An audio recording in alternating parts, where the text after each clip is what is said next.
अस्सलाम वालेकुम स्टूडेंट्स। आज हमारा टॉपिक है सैम्पल एंड सैम्पलिंग। ठीक है ना, इसको हम एनालिटिकल केमिस्ट्री में स्टडी करें। अब आपको पता है सैम्पल क्या होता है कि हमने वो स्मॉल पोर्शन जिसको हमने एनालिसिस के लिए यूज़ करना है लैब में। तो यहाँ पर हम सैम्पल को इस तरह से डिफ़ाइन करेंगे कि small representative portion of bulk means कि हमारे पास यहाँ पर एक बहुत ज़्यादा जो है अमाउंट में, फॉर एग्ज़ाम्पल यहाँ पे हमारे पास 1 kg में कोई भी सॉल्ट मौजूद है।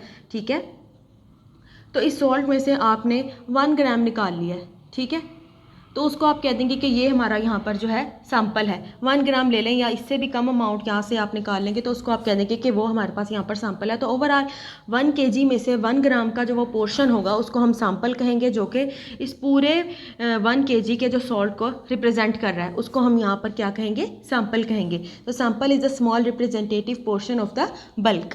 ठीक है ना। अब सैम्पलिंग क्या है, जो हमारे पास प्रोसेस है जिसके थ्रू हमने सैम्पल को ऑब्टेन करना है उसको हम सैम्पलिंग कहेंगे।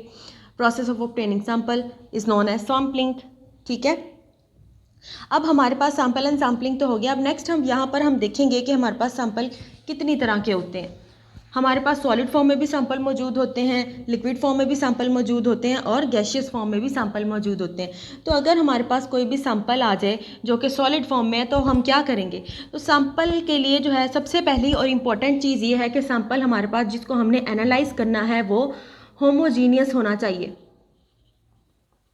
ठीक है, होमोजीनियस का मतलब है कि वो एक ही सेम कंपोजिशन का हो, कंप्लीट सैंपल, कि ये मेरे पास एक पूरा सैंपल जो इसके अंदर मौजूद है इसकी कंपोजिशन सेम हो। मैं अगर यहाँ ऊपर से जो सैंपल ले रही हूँ वो सेम हो, हमारे पास ओवरऑल जो सैंपल है वो होमोजीनियस हो, उसके अंदर डिफरेंट इम्प्योरिटीज़ मौजूद ना हो या कोई भी और, मतलब कि हमारे पास अपर वाली लेयर में कंपोजिशन डिफरेंट हो, लोअर लेयर में कंपोजिशन डिफरेंट हो, इस तरह से नहीं होना चाहिए। ठीक है ना, हमने जो सैंपल है जिसको हमने एनालाइज करना है उसका होमोजीनियस होना ज़रूरी है। ठीक है, अब नेक्स्ट अगर हमारे पास यहाँ पर कोई सैंपल सॉलिड फॉर्म में आ जाता है तो हम क्या करेंगे, जो सॉलिड का हमारे पास जो भी हमारे पास पोर्शन मौजूद होगा सबसे पहले हमने उसको क्रश करना है। ठीक है ना, हमने उसका जो है पार्टिकल साइज छोटा करना है, स्मॉल पार्टिकल साइज में उसको कन्वर्ट कर देना है। ठीक है ना, स्मॉल पार्टिकल साइज होना चाहिए। क्रश करेंगे और उससे हमने उसके जो पार्टिकल साइज है उसको स्मॉल कर लेना है और देन हमने उसको जो है होमोजिनाइज करना है। ठीक है, होमोजिनाइज होगा देन हम उसको एज अ सैंपल यूज़ करेंगे। तो ओवरऑल ये हमारे पास यहाँ पर इन द केस होगा सॉलिड। अब यहाँ पर सॉलिड के केस में अगर हमने जो सॉलिड सैंपल है उसको स्टोर करना है, ठीक है, तो अब आपको पता है कि सॉलिड जो है यहाँ पर एब्जॉर्प्शन को भी शो कर सकता है, एब्जॉर्प्शन को भी शो कर सकता है, एडजॉर्प्शन को भी शो कर सकता है। ठीक है ना, ओवरऑल ये जनरल फिनोमेनाज हैं सॉलिड के केस में। तो हमने क्या करना है, हमने अपने सैंपल को बेहतर तरीके से स्टोर करना है ताकि उसके अंदर जो है कोई भी इम्प्योरिटीज़ या वाटर की एब्जॉर्प्शन ना हो या उसके ऊपर कोई भी सब्सटेंस एडजॉर्ब ना हो। ठीक है ना, तो उसके लिए हमने जो बेटर कंडीशंस हैं उसको चूज़ करना है। ठीक है, अब सॉलिड सैंपल है तो हमने उसको बेसिकली एक हमारे पास कवरिंग होगी, स्पेसिफिक कवरिंग के अंदर उसको हमने जो है स्टोर करना है और उसके अंदर हमारे पास इम्प्योरिटीज़ मौजूद ना हो ताकि हमारा जो सैंपल है वो ख़राब ना हो।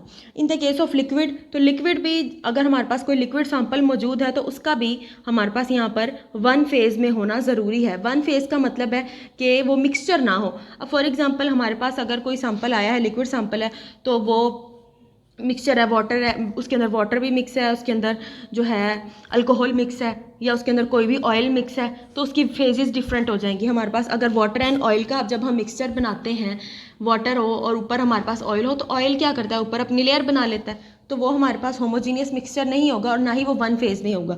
तो लिक्विड के केस में होना चाहिए हमारा सैंपल 1 फेज़ में, इन 1 फेज़ होना चाहिए। और होमोजीनियस अगेन यहाँ पर भी हमारे पास जो है वो होना चाहिए। होमोजीनियस तभी होगा जब वो एक सिंगल फेज़ में मौजूद होगा।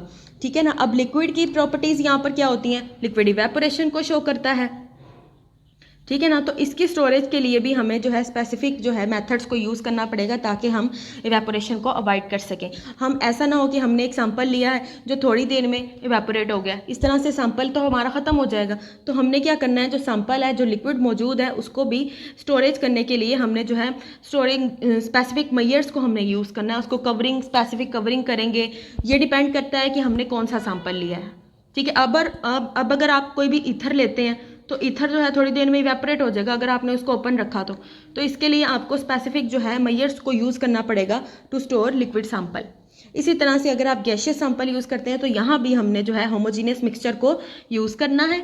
होमोजेनियस मिक्सचर यूज़ करेंगे। इसके अलावा यहाँ पर भी हमने जो गैसेस हैं उसको स्टोर करने के लिए स्पेसिफिक सिलेंडर्स को यूज़ करना है, ताकि वो जो हमारा जो सैंपल है वो वेस्ट ना हो। ठीक है, सॉलिड, लिक्विड और गैसेस, इन तीनों तरह के हमारे पास सैंपल मौजूद होते हैं और इसके स्टोरेज के लिए हमारे पास जो स्पेसिफिक मेथड्स होते हैं, ताकि हमारा जो सैंपल है वो वेस्ट ना हो। अब यहाँ पर हमारे पास जो है नेक्स्ट हमने जो है 2 कैटेगरीज को स्टडी करना है सैम्पलिंग में। ठीक है, अब वो 2 कैटेगरीज हैं हमारे पास, होमोजीनियस सैंपल है और हेट्रोजीनियस सैंपल है। होमोजीनियस सैंपल, सबसे पहले हम होमोजीनियस सैंपल को जो है डिफाइन करेंगे। अब होमोजीनियस सैंपल की जो है सबसे पहले डेफिनेशन लिख लें, in which the sample in which the component of mixture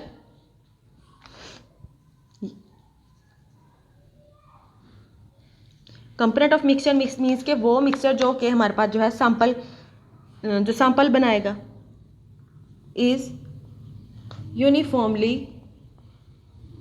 distributed. अब हमने जो है सैंपल की क्या प्रॉपर्टी पढ़ी है कि वो क्या होना चाहिए, होमोजीनियस होना चाहिए। अब यहाँ पर जो है सिंपल हमारा जो सैंपल है ही होमोजीनियस। ठीक है, तो अब होमोजीनियस सैंपल के केस में क्या होगा, ये मेरे पास एक होमोजीनियस जो है 1 kg का हमारे पास एक मटेरियल मौजूद है, बल्क मौजूद है, 1 kg कर लें या इससे ज़्यादा कर लें, तो इसमें से मैंने जो है थोड़ी सी अमाउंट में 1 ग्राम अमाउंट जो मैंने लिया सैंपल के लिए, सो बेसिकली ये हमारे पास मिक्सचर होमोजीनियस है। ठीक है, उसमें से मैंने ये 1 ग्राम ले लिया, दिस इज़ आल्सो होमोजीनियस। ठीक है, तो हम इसको ईजिली एनालाइज कर सकते हैं। तो होमोजीनियस सैंपल के केस में क्या होगा, the sample means the component of mixture, जो कंपोनेंट सैंपल बनाने में हिस्सा ले रहे हैं, जो सैंपल के अंदर मौजूद हैं, यूनिफॉर्मली डिस्ट्रीब्यूटेड होंगे इस पूरे मिक्सचर के अंदर। ठीक है ना, एक जैसे हमारे पास अगर मैं यहाँ से कोई सैंपल लेती हूँ 1 ग्राम यहाँ से लेती हूँ तो भी उसकी कंपोजिशन सेम होगी, अगर मैं यहाँ से कोई सैंपल लेती हूँ तो भी उसकी कंपोजिशन सेम होगी। ठीक है, तो ये हमारे पास यहाँ पर है होमोजीनियस सैंपल। इसको हम इजीली एनालाइज कर सकते हैं और इसके लिए हमें ज़्यादा जो है वर्क भी नहीं करना पड़ेगा। नेक्स्ट हमारे पास है heterogeneous sample.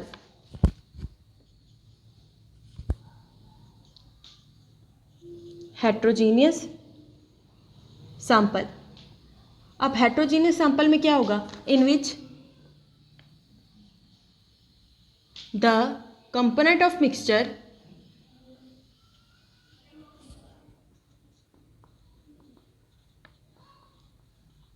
are not uniformly distributed।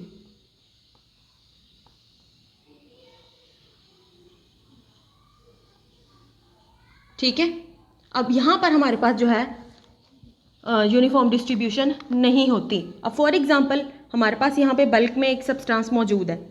ठीक है, अब फॉर एग्जांपल ये हमारे पास 2 kg है, कोई भी हम यहाँ पर सब्सटेंस ले लें जिसके अंदर डिफरेंट कंपोजिशन है, या फिर आप कोई भी सॉलिड ले लें। ठीक है, फॉर एग्जांपल मैंने ये एक सॉलिड लिया है, इस सॉलिड के अंदर हमारे पास यहाँ पर डिफरेंट कंपोजिशन होगी। अगर मैं यहाँ से इसका कोई पीस कट करती हूँ तो उसकी कंपोजिशन डिफरेंट होगी, मैं यहाँ से इसका कोई पीस कट करती हूँ तो इसकी कंपोजिशन डिफरेंट होगी, अगर हम यहाँ पर सेंटर से कोई इसका पीस कट करते हैं तो उसकी कंपोजिशन डिफरेंट होगी। तो इस तरह के जो सैंपल होंगे उनको हम हेट्रोजीनियस कहते हैं, कि जिसके अंदर component of mixture are not uniformly distributed. तो फिर हम यहाँ पर इस केस में हम सैंपल को क्या करेंगे, हम सैंपल लेंगे, देन बाद में उसको होमोजीनियस बनाएंगे और देन उसको एनालाइज करेंगे। लेकिन होमोजीनियस सैंपल के केस में इस तरह नहीं होता, हम उसका डायरेक्टली स्टडी कर लेते हैं। हेट्रोजीनियस के सैंपल के केस में हमें यहाँ पर ज़्यादा वर्क करना पड़ता है। हम पहले सैंपल लेते हैं, देन उसको होमोजिनाइज करवाते हैं और देन उसको हम नेक्स्ट स्टडी करते हैं। ठीक है, तो ये हमारे पास यहाँ पर जो है हेट्रोजीनियस सैंपल है। नेक्स्ट हमने यहाँ पर स्टडी करनी है टाइप्स ऑफ सैंपल्स। ठीक है, अब टाइप्स ऑफ सैंपल्स हमारे पास यहाँ पर हैं। सबसे पहली टाइप है हमारे पास ग्रॉस सैंपल। ठीक है, अब यहाँ पर आप इसकी जो है सबसे पहले डेफिनेशन लिख लें, it is the collection of individual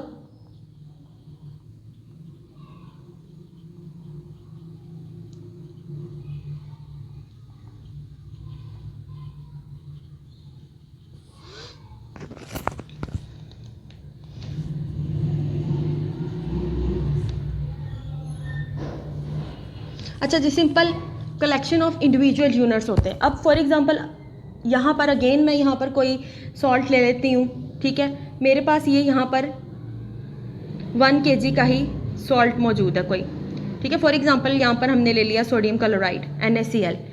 मैंने क्या करना है, ग्रॉस सैंपल के केस में मैंने छोटे छोटे यूनिट्स बना लेने हैं। ये मैंने एक यूनिट बना लिया, इसमें जो है अपना सैंपल फिल कर लिया इक्वल अमाउंट में। फॉर एग्जांपल 1 ग्राम के मैंने यहाँ इस 1 kg में से 1 ग्राम के मैंने यहाँ पर जो है 10 यूनिट्स बना लिए, ठीक है ना। ये मेरे पास यूनिट्स बन गए, ठीक है ना। मैंने एक टेस्ट ट्यूब लिया, कोई छोटा बीकर ले लिया, उसके अंदर जो है 1 ग्राम इसमें डालिए, 1 ग्राम इसमें डालिए, 1 ग्राम इसमें डालिए, तो ये हमारे पास यहाँ पर जो है यूनिट्स बन गए। इसको हम कहते हैं ग्रॉस सैंपल, कि हमने देन अगेन बारी बारी हमने इन सबको स्टडी करना है। इसकी अमाउंट बेसिकली अगर ये होमोजीनियस होगा तो हम इसको इजीली जो है स्टडी कर सकते हैं, हेट्रोजीनियस होगा तो देन हम यहाँ पर डिफरेंट मेथड्स को यूज़ करेंगे। तो ओवरऑल ग्रॉस सैंपल का मतलब ये है कि हमारे पास एक बल्क मौजूद है और उस बल्क में से हमने जो है छोटे छोटे जो है यूनिट्स बना लेने हैं सैंपल के, तो उसको हम कहेंगे ग्रॉस सैंपल, ठीक है। नेक्स्ट हमारे पास जो टाइप है वो है हमारे पास कंपोजिट सैंपल। कंपोजिट सैंपल, अब कंपोजिट सैंपल में ये होता है कि हमने जो है स्पेसिफिक टाइम इंटरवल्स के बाद जो है सैंपल कलेक्ट करना है। फॉर एग्जांपल हमने यहाँ पर एक टाइम स्पैन सेट कर लिया है, फॉर एग्जांपल 24 आवर का हमने एक टाइम स्पैन सेट कर लिया है। अब इस 24 आवर के टाइम स्पैन में हमने हर 2 घंटे के बाद, ठीक है, एवरी 2 आवर हमने जो है अपना सैंपल कलेक्ट करना है। मीन्स के स्पेसिफिक टाइम इंटरवल्स पे हमने जो है टाइम इंटरवल्स पे, ठीक है, स्पेसिफिक टाइम इंटरवल्स पे हमने जो है सैंपल को कलेक्ट। लेबोरेटरी सैंपल है। अब लेबोरेटरी सैंपल का क्या मतलब है कि सिंपल स्मॉल पोर्शन ऑफ, इसको हम इस तरह से भी सिंपली डिफाइन कर सकते हैं कि small portion of gross sample, gross sample.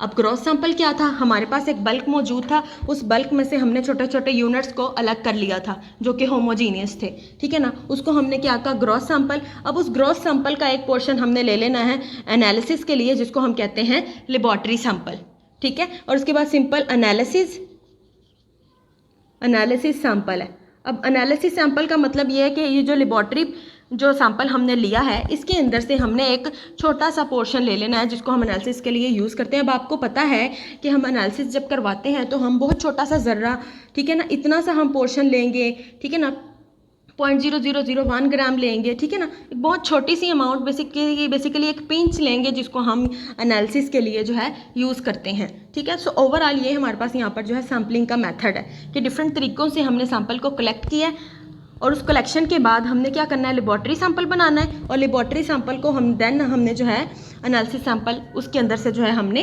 Collect कर लेना है। और एनालिसिस सैंपल बेसिकली बहुत थोड़ी अमाउंट में मौजूद होता है, ठीक है। ओवरऑल हमारे पास यहाँ पर जो है क्या मेथड होता है, हमारे पास यहाँ पर बल्क मौजूद होता है, ठीक है ना। बल्क से हम उसको ग्रॉस सैंपल करते हैं, ठीक है ना। अब ग्रॉस सैंपल से क्या होगा, नेक्स्ट लेबोरेटरी सैंपल, ठीक है। अब लेबोरेटरी सैंपल से नेक्स्ट एनालिसिस सैंपल। तो ये हमारे पास जो है ओवरऑल सैम्पलिंग का जो है प्रोसेस है। बल्क हमारे पास मौजूद है, बहुत ज़्यादा अमाउंट में मौजूद है, केजीज में मौजूद होगा। नेक्स्ट उसको हमने ग्रॉस सैंपल में कन्वर्ट करना है। ये हमारे पास केजी में है तो केजी से हमने ग्राम्स के छोटे छोटे से यूनिट्स बना लेने हैं और देन ग्रॉस सैंपल से लेबोरेटरी सैंपल में हमने बनाना है। ये भी कुछ ग्राम्स में मौजूद होता है, इसकी अमाउंट भी ग्राम्स में होती है। और जो एनालिसिस सैंपल होता है वो बहुत ज़्यादा छोटी अमाउंट होती है, मीन्स के 0.001 जो हम ग्राम यूज़ कर सकते हैं या इससे भी कम। नेक्स्ट हमने स्टडी करना है classification of analysis on the basis of sample size, ठीक है ना। अब सैंपल साइज़ के बेस में हमने एनालिसिस को जो है यहाँ पर है डिफरेंट कैटेगरीज में डिवाइड किया है। मैक्रो एनालिसिस है, मैक्रो एनालिसिस में हम क्या करेंगे, large quantity of sample use करेंगे। लार्ज क्वांटिटी कितनी को होगी, अब चूँकि सैंपल है, सैंपल हमने लेना ही वैसे ही स्मॉल क्वांटिटी में लेना होता है, तो 0.1 ग्राम और मोर, इससे ज़्यादा 0.1 ग्राम और इससे ज़्यादा जो भी अमाउंट होगी उस एनालिसिस को हम यहाँ पर क्या कहेंगे, मैक्रो एनालिसिस कहेंगे। मीन्स के सैंपल हमारे पास यहाँ पर 0.1 ग्राम होगा या 0.1 ग्राम से ज़्यादा अगर सैंपल होगा तो वो एनालिसिस होगा macro analysis. Semi micro analysis होगा जब हमारे पास सैंपल की जो अमाउंट है वो 0.01 से 0.1 ग्राम तक होगी, ठीक है। तो ये हमारे पास स्पेसिफिक अमाउंट ऑफ सैंपल यहाँ पर मौजूद है जिसको हम यहाँ पर कहेंगे semi micro analysis. Micro analysis क्या होगा, 0.001 ग्राम सैंपल अगर हमारे पास मौजूद हो या इससे यहाँ से 0.01 की रेंज तक हमारे पास जितना भी सैंपल मौजूद होगा उसका एनालिसिस जब हम करेंगे तो उसको हम माइक्रो एनालिसिस यहाँ पर कहेंगे। अल्ट्रा माइक्रो एनालिसिस में लेस देन 0.001 ग्राम जो सैंपल होगा उसको हम अल्ट्रा माइक्रो एनालिसिस कहेंगे। तो ये हमारे पास जो है एनालिसिस की टाइप है जिसको हमने अकॉर्डिंग टू सैंपल साइज़ कि कितना अमाउंट में हमारे पास जो सैंपल है वो मौजूद है, देन हमने उसको डिफरेंट कैटेगरीज में डिवाइड किया है, तो इजीली हम यहाँ पर जो है एनालिसिस कर सकते हैं। नेक्स्ट हम यहाँ पर हमने कुछ सैंपल्स के जो है कुछ सैंपल्स को स्टडी करना है कि हम अगर सॉइल का सैंपल लें तब हम उसको किस तरह से ले सकते हैं। अगर हम यहाँ पर जो है टिश्यूज़ का सैंपल लें तो हम उसके लिए क्या करेंगे, सॉइल सैंपल या इसको हम कहेंगे सॉइल सैंपलिंग। अगर हमारी ज़मीन है उसका हमने कोई सैंपल लेना हो तो अब हम क्या करेंगे, सिंपली अगर आपने अपर लेयर का सैंपल लेना है तो आप उसको ऑलमोस्ट 30 सेंटीमीटर तक जो है सिंपल स्पैचुला के थ्रू जो है इस सैंपल को जो है ऑब्टेन कर सकते हैं। और अगर आपने जो है ये तो अपर लेयर का, अगर आपने डीप लेना है तो आप यहाँ पर डिगिंग कर सकते हैं सिंपल, जिसके थ्रू आप जो है सॉइल का सैंपल इजीली ऑब्टेन कर सकते हैं। लेकिन यहाँ पर अब होगा कि हमारे पास जो सॉइल है उसकी डिफरेंट कंपोजिशन होती है, डिफरेंट एरियाज़ की डिफरेंट कंपोजिशन होती है सॉइल में। तो यहाँ पर जो है सैम्पलिंग करेंगे तो देन सैंपल लेंगे, उसको होमोजीनियस करेंगे, देन उसको हम यहाँ पर जो है एनालाइज करेंगे। ठीक है, तो ये हमारे पास यहाँ पर हो गया सॉइल सैंपल। इसके अलावा अगर आपने जो है बायोलॉजिकल टिश्यूज़ का सैंपल लेना हो तो आप क्या करेंगे, बायोलॉजिकल टिश्यूज़ को स्टडी करने के लिए मतलब टिश्यू का आपने कोई सैंपल लेना है ह्यूमन बॉडी का फॉर एग्जांपल, तो आप क्या करेंगे, उस पूरे ऑर्गन को रिमूव करेंगे। ठीक है ना, आपने कंप्लीट होल ऑर्गन ले लेना है। ठीक है ना, उस ऑर्गन को आपने जो है देन होमोजिनाइज करवाना है। जो पोर्शन आपने उसका जो स्टडी करना है, जो टिश्यू आपने उसका स्टडी करना है, उसको होमोजिनाइज करवाएंगे और देन आप उसको यहाँ पर जो है स्टडी करेंगे। लेकिन आपको इसके लिए होल ऑर्गन चाहिए और देन उसमें से आप टिश्यूज़ को होमोजिनाइज करेंगे और देन उसको आप एनालाइज करेंगे। तो ये हमारे पास है बायोलॉजिकल टिश्यू। इसके अलावा अगर आपने जो है मेटल का कोई सैंपल लेना है या फिर मेटल का जो है अलॉयज़ जो होते हैं उसका सैंपल लेना हो तो आप क्या करेंगे, सिंपल मैटिंग। अगर आपने रॉ मेटल लेनी है तो आप उसके लिए क्या करोगे, ज़मीन की खुदाई करोगे, डिगिंग करोगे, देन आपके पास जो है रॉ मेटल आ जाएगी, देन आप उसकी प्योरिफिकेशन करोगे, उसका सैंपल में कन्वर्ट करोगे, देन आप उसको एनालाइज करोगे। अलॉय क्या होता है, अलॉय बेसिकली हमारे पास जो है वो कंपाउंड वो बेसिकली मेटल से मिलकर बने होते हैं। दो या दो से ज़्यादा मेटल्स कंबाइन होकर अलॉय बनाती हैं।